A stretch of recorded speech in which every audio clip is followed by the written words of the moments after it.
بسم اللہ الرحمن الرحیم۔ السلام علیکم ورحمۃ اللہ۔ مروان کے عہد خلافت میں حجاج بن یوسف ایک طاقتور گورنر تھا۔ اسے محمد بن قاسم کے چچا اور سسر کے حوالے سے بھی جانتے ہیں اور عبداللہ بن زبیر رضی اللہ تعالی عنہ کو شہید کرنے کے بعد ان کی لاش کو 3 دن تک سولی پر لٹکائے رکھا۔ حجاج نے کعبہ کی حرمت کو نقصان پہنچایا۔ اس کے علاوہ ہزاروں معصوم لوگوں کو قتل کیا، جس کی قید میں ایک اندازے کے مطابق 1,20,000 مرد اور عورتیں قید تھیں، اور ان میں 14,000 عورتیں ایسی تھیں جن کے جسم پر لباس نہیں تھا، اور یہ قیدی جس چار دیواری میں قید تھے اس کی چھت بھی نہیں تھی۔ جب کوئی قیدی گرمی سے بچنے کے لیے اپنے ہاتھ سے اپنے چہرے پر سایہ بناتا تھا تو زندان کے محافظ اس کو پتھر مارتے تھے۔ لیکن حجاج بن یوسف کی زندگی میں ایک ایسا واقعہ ہوا جس نے اس کے غرور کے پتلے کو زمین پر دے مارا۔ اس زمانے میں بنو امیہ کی تہذیب پر ایک بیٹی تھی جس کا نام ہند تھا، اور جو اپنے حسن و جمال میں کہا جاتا ہے کہ پورے ملک میں اس جیسی خوبصورت عورت نہ تھی۔ جب حجاج بن یوسف نے اس لڑکی کی تعریف سنی تو اس کے دل میں اس لڑکی کو دیکھنے کا اشتیاق پیدا ہوا۔ اس نے اپنے کارندوں کی مدد سے ہند سے ملاقات کی صورت پیدا کر لی۔ جب حجاج کی نظر ہند کے چہرے پر پڑی تو اس کا عاشق ہو گیا، جہاں دیکھتا اسے اپنی محبوبہ ہند کا چہرہ نظر آتا۔ چنانچہ حجاج نے ہند کو حاصل کرنے کی کوشش شروع کر دی۔ جدوجہد کے بعد اس کا نکاح ہو گیا، اور حجاج بن یوسف ہند کی ہر طرح سے عزت کرتا اور ہر طرح سے اس کی خوشی حاصل کرنے میں لگا رہتا تھا۔ لیکن ہند کا دل حجاج بن یوسف کی طرف مائل نہ ہوا اور وہ اس سے دور رہنے لگی۔ حجاج کے اس رویے سے ہند ہمیشہ رنجیدہ رہنے لگی اور حجاج کو اپنے لیے ایک مصیبت خیال کرنے لگی۔ ادھر حجاج بن یوسف اسے ہر وقت رنجیدہ دیکھ کر اور زیادہ سختی سے پیش آنے لگا۔ جب حجاج بن یوسف کا دل ہند سے بالکل اتر گیا تو اس نے انتہائی غصے کے ساتھ عبداللہ بن طاہر کے ذریعے 2,00,000 درہم ہند کے پاس بھیجے اور کہلوا بھیجا کہ میں نے تجھے طلاق دی، تیرے مہر کے 2,00,000 درہم تجھے بھجوا رہا ہوں، آج اب جہاں تیرا جی چاہے چلی جا۔ ہند کو نہ صرف اپنے حسن و جمال پر ناز تھا بلکہ اپنی عقل میں بھی یکتا تھی۔ اس نے پیغام لانے والے سے کہا کہ مبارک ہو، تو نے مجھے ایک ایسی خوشخبری سنائی کہ میں اس پر جتنی خوشی مناؤں کم ہے۔ میں اس ظالم اور خونخوار انسان کی قید سے آزاد ہو گئی ہوں۔ یہ 2,00,000 درہم جو میرے لیے بھیجے ہیں، اس خوشخبری سنانے کے عوض میں تجھے دیتی ہوں، یہ میری طرف سے تیرا انعام ہے۔ ہند اس محل کو چھوڑ کر اپنے گھر چلی گئی۔ ایسا ہوا کہ کچھ دیر کے بعد خلیفہ عبد الملک بن مروان نے ہند سے نکاح کا پیغام بھجوا دیا۔ ہند نے پیغام لانے والے سے کہا کہ نکاح تو ہو سکتا ہے، لیکن میری ایک شرط ہے کہ حجاج بن یوسف خود اونٹ کی مہار پکڑ کر مجھے آپ کے محل تک لے کر آئے۔ خلیفہ نے جب حجاج بن یوسف کو یہ حکم دیا تو وہ دم بخود رہ گیا، مگر اس کی کیا مجال تھی کہ جو اللہ کے خلیفہ کے حکم کی نافرمانی کرتا۔ حجاج بن یوسف وہاں سے روانہ ہو کر ہند کے مکان پر آیا۔ ہند اور اس کی سہیلیوں نے جب اسے دیکھا تو حجاج بن یوسف اپنی پوری پوشاک کے ساتھ ہند کے محل کے قریب آیا اور ساربانوں کی طرح اونٹ کی مہار پکڑ کر پیدل چلنے لگا۔ ہند کے ملازمین اور اس کی سہیلیاں تمام راستہ اس کا مذاق اڑاتی رہیں، مگر وہ خاموش چلا جا رہا تھا۔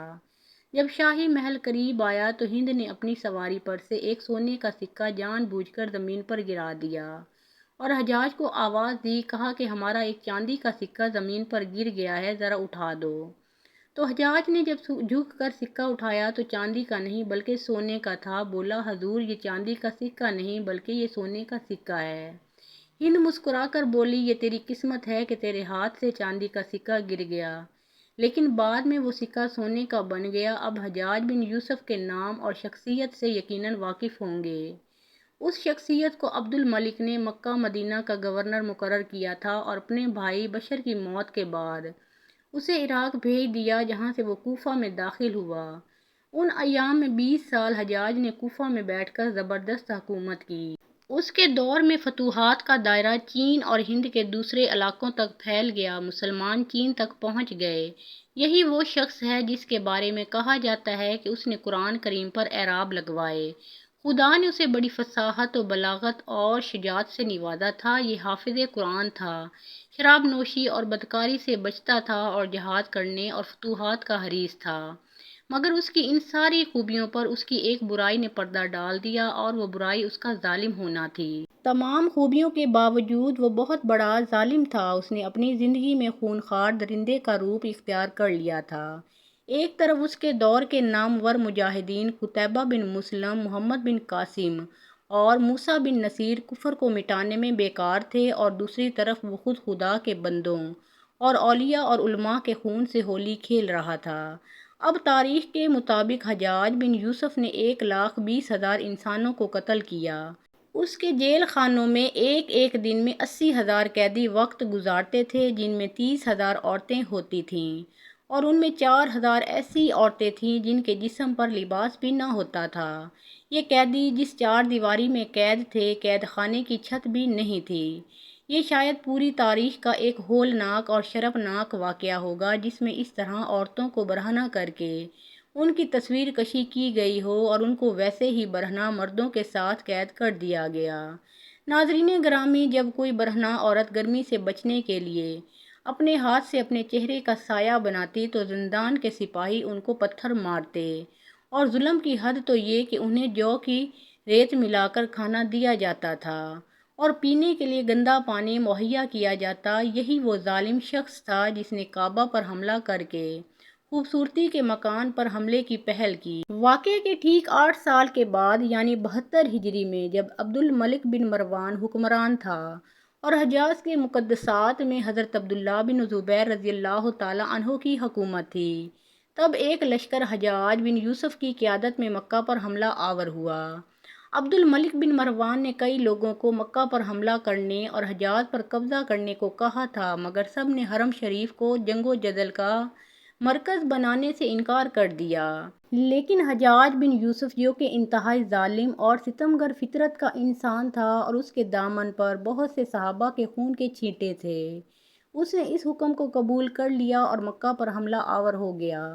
ماہ رمضان المبارک کے مہینے میں جب دور دراز خطوں سے بھی یہاں مسلمان عبادت کے لیے آتے، تب حجاج نے مکہ کا محاصرہ کر لیا اور سنگ باری شروع کر دی۔ پتھروں کی بارش اس قدر زبردست تھی کہ لوگوں کو اپنے سر بچانا مشکل ہو گیا، اور وہ مکہ چھوڑ کر بھاگنے لگے، یہاں تک کہ لوگوں کے پاس کھانے پینے کے لیے بھی کچھ نہ رہا، اور دانے دانے کو ترسنے لگے۔ سنگ باری کے دوران ایک بڑا پتھر خانہ کعبہ کی چھت پر آ گیا، جس سے کعبہ کی چھت گر گئی۔ اس وقت زبردست آسمانی بجلی کڑکی، جس سے لوگوں کے دل دہل گئے اور خوف کا ماحول بن گیا۔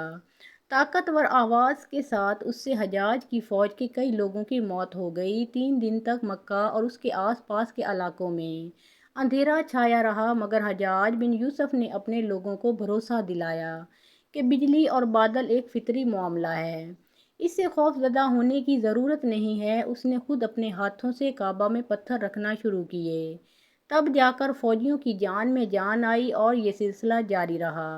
عبداللہ بن زبیر رضی اللہ تعالیٰ عنہ خانہ کعبہ میں نماز پڑھتے تھے اور ان کے ارد گرد پتھر آ کر گرتے تھے۔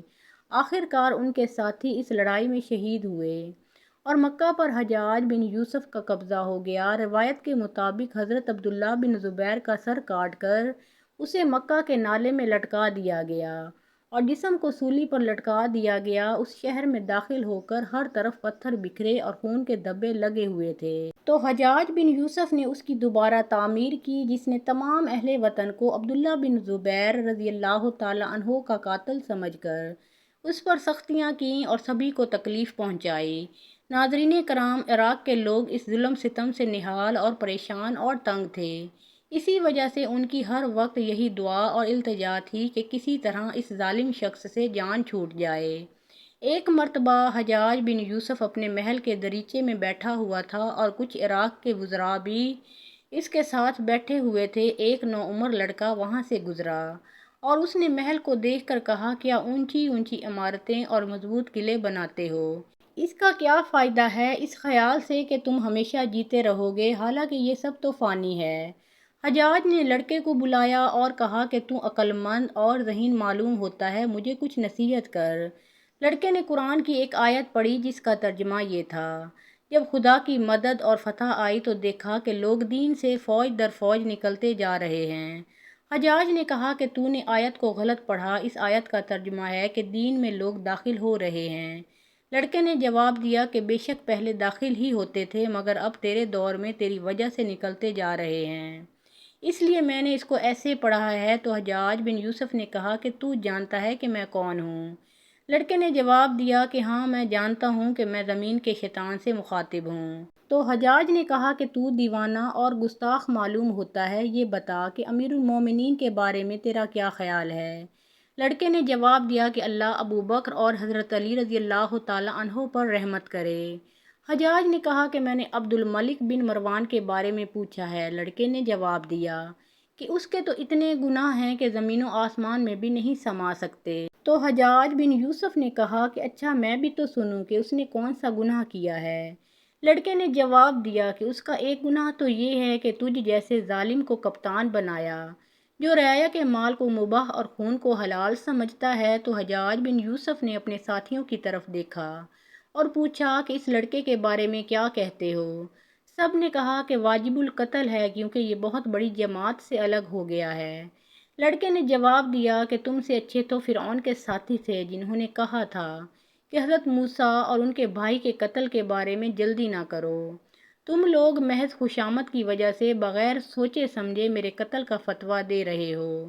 حجاج بن یوسف نے سوچا کہ اس معصوم لڑکے کے قتل سے کہیں کوئی شورش برپا نہ ہو جائے، اس لیے اس کے قتل کا ارادہ ملتوی کر دیا اور اسے سزا دینے کی بجائے نرمی سے کلام کیا اور کہا کہ لڑکے تمیز سے بات کر اور اپنی زبان کو قابو میں رکھ۔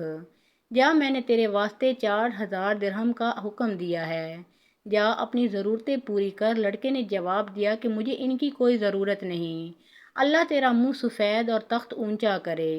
حجاج بن یوسف نے اپنے ساتھیوں سے پوچھا کہ اس کی بات کا کیا مطلب ہے، مطلب سمجھتے ہو؟ سب نے کہا کہ نہیں۔ تو وہ خود کہنے لگا کہ اس نے مجھے بد دعا دی ہے کہ میرا منہ سفید ہو، یعنی موت کا وقت آئے اور مجھے سولی پر لٹکا دیا جائے۔ تاریخ لکھتی ہے کہ اپنے آخری وقت میں اس نے ایک نیک اور اللہ کے برگزیدہ بندے اور تابعی کو ظالمانہ انداز سے قتل کر دیا تھا۔ انہیں قتل کرنے کے بعد حجاج بن یوسف پر ایک خوف سوار ہو گیا تھا، وہ نفسیاتی مریض بن گیا تھا اور اس کے ساتھ ہی حجاج کو وہ بیماری لگ گئی جسے زمہریر کہا جاتا ہے۔ اس میں سخت ٹھنڈک کلیجے سے اٹھ کر سارے جسم پر چھا جاتی تھی، وہ کانپتا تھا۔ آگ سے بھری ہوئی انگیٹھی اس کے پاس لائی جاتی تھی اور اس قدر قریب رکھی جاتی تھی کہ اس کی کھال جل جاتی تھی، مگر اسے احساس ہی نہیں ہوتا تھا۔ حکیموں کو دکھانے پر انہوں نے بتایا کہ پیٹ میں سردار ہے۔ ایک طبیب نے گوشت کا ٹکڑا لیا اور اسے دھاگے کے ساتھ باندھ کر حجاج کے حلق میں اتار دیا۔ تھوڑی دیر بعد دھاگے کو کھینچا تو اس کے گوشت کے ٹکڑے کے ساتھ بہت سے عجیب نسل کے کیڑے چمٹے ہوئے تھے اور اتنی بدبو تھی جو پورے 1 مربع میل کے فاصلے پر پھیل گئی۔ درباری اور طبیب وہاں سے بھاگ نکلے۔ حجاج بولا کہ تو کدھر جاتا ہے؟ علاج تو کر۔ تو حکیم بولا کہ تیری بیماری زمینی نہیں ہے، آسمانی ہے، اللہ سے پناہ مانگ۔ کہا جاتا ہے کہ وہ اس بیماری کی وجہ سے تڑپ تڑپ کر مر گیا اور آج اس کی قبر کا نشان تک نہیں ملا۔ حجاج بن یوسف کی شخصیت تاریخ میں بیک وقت متضاد خوبیوں اور برائیوں کا ایک انوکھا مجموعہ تھی۔ جہاں اس کا ظلم تاریخ کا سیاہ ترین باب ہے، وہاں اس کی کچھ علمی اور انتظامی خدمات کو بھی نظر انداز نہیں کیا جا سکتا۔ اس کا سب سے بڑا کارنامہ یہ سمجھا جاتا ہے کہ اس نے قرآن پاک پر اعراب لگوائے، کیونکہ اس سے پہلے قرآن بغیر اعراب کے پڑھا جاتا تھا، جس کی وجہ سے غیر عرب مسلمانوں کو درست تلاوت میں شدید دشواری ہوتی تھی۔ حجاج بن یوسف نے قراء اور علماء کو جمع کر کے یہ کام مکمل کروایا تھا تاکہ قرآن کی تلاوت میں کوئی غلطی نہ ہو سکے۔ اس کے علاوہ وہ اپنے دور کا ایک بے مثال اور سحر انگیز خطیب تھا اور جب وہ بولتا تھا تو لوگ دنگ رہ جاتے تھے۔ کوفہ کی جامع مسجد میں دیا گیا اس کا پہلا خطبہ، جس میں اس نے کہا تھا کہ میں ایسے سر دیکھ چکا ہوں جو پک چکے ہیں اور ان کے کاٹنے کا وقت آ گیا ہے۔ عربی ادب کا ایک تاریخی خطبہ مانا جاتا ہے۔ اس نے چوری، ڈکیتی اور بغاوتوں کا سختی سے خاتمہ کر کے عراق میں امن و امان قائم کیا، جو اس وقت بد امنی کا گھر بن چکا تھا۔ امیہ کے خلیفہ عبد الملک بن مروان اور بعد میں ولید بن عبد الملک نے اس سب سے قریبی اور وفادار گورنر نے سلطنت اور اسلامی سرحدوں کو پھیلانے میں بھی اہم کردار ادا کیا۔ حجاج بن یوسف کے حکم پر ہی اس کے نوجوان بھتیجے اور داماد محمد بن قاسم نے سندھ کی طرف پیش قدمی کی، جس کے نتیجے میں برصغیر میں اسلام کا راستہ کھلا۔ جس طرح اس کے اہتمام پر قتیبہ بن مسلم نے ماوراء النہر یعنی بخارا اور سمرقند کے علاقوں کو فتح کیا اور چینی سرحدوں تک جا پہنچے، جبکہ مغرب یعنی شمالی افریقہ کی فتوحات کے پیچھے بھی حجاج کی مضبوط حکمت عملی اور فوجی مدد شامل تھی۔ حجاج بن یوسف کے ظلم و ستم کی داستانوں میں سے دردناک واقعہ مشہور تابعی اور عظیم عالم دین حضرت سعید بن جبیر کا قتل ہے۔ انہوں نے حجاج کی ظالمانہ پالیسیوں کے خلاف عبد الرحمن بن اشعث کی بغاوت کا ساتھ دیا تھا، جس کی وجہ سے انہیں گرفتار کر کے حجاج بن یوسف کے سامنے پیش کیا گیا۔ حجاج نے جلاد کو انہیں قتل کرنے کا حکم دیا تو حضرت سعید بن جبیر مسکرائے اور نہایت بہادری سے قرآن کی آیت تلاوت کرتے ہوئے آخری بد دعا دی، کہا اے اللہ میرے بعد اس ظالم کو کسی اور کے اوپر مسلط نہ کرنا۔ اس شہادت کے ٹھیک 40 دن کے بعد حجاج بن یوسف شدید نفسیاتی اور جسمانی بیماری کا شکار ہو گیا۔ وہ سوتے میں چونک کر اٹھ جاتا اور چلاتا کہ سعید بن جبیر مجھے پکڑ رہا ہے اور پوچھ رہا ہے کہ مجھے کس جرم میں قتل کیا۔ حجاج بن یوسف کی موت کے بعد اموی حکمرانوں کو ڈر تھا کہ جن لوگوں پر حجاج نے ظلم کیا ہے وہ غصے میں اس کی لاش کو قبر سے نکال کر بے حرمتی کریں گے، اس لیے اس کی قبر کو بالکل خفیہ رکھا گیا اور اس پر پانی بہا دیا گیا تاکہ زمین برابر ہو جائے اور کسی کو اس کا سراغ نہ مل سکے۔ یوں تاریخ کے سب سے بڑے جابر کا نام و نشان ہمیشہ کے لیے مٹ گیا۔ محترم ناظرین کرام، حجاج بن یوسف کی زندگی ہمیں یہ سبق دیتی ہے کہ دنیا کی طاقت، اقتدار، فتوحات اور بے مثال صلاحیتیں بھی انسان کو اللہ تعالیٰ کی پکڑ سے نہیں بچا سکتیں۔ اگر ایک طرف اس کی انتظامی قابلیت، فصاحت اور اسلامی فتوحات میں اس کا کردار تاریخ کا حصہ ہیں، تو دوسری طرف ظلم، ناحق خون ریزی اور بندگان خدا پر سختی نے اس کے نام کو تاریخ کے متنازع ترین کرداروں میں شامل کر دیا۔ ایک مسلمان کا فرض ہے کہ وہ تاریخ کو انصاف، تحقیق اور اعتدال کے ساتھ پڑھے، نہ کسی کی خوبیوں کا انکار کرے اور نہ اس کی برائیوں کو چھپائے۔ اللہ تعالیٰ ہمیں عدل، رحم، تقویٰ اور حق پر ثابت قدم رہنے کی توفیق عطا فرمائے اور ہمیں ہر قسم کے ظلم سے محفوظ رکھے۔ آمین یا رب العالمین۔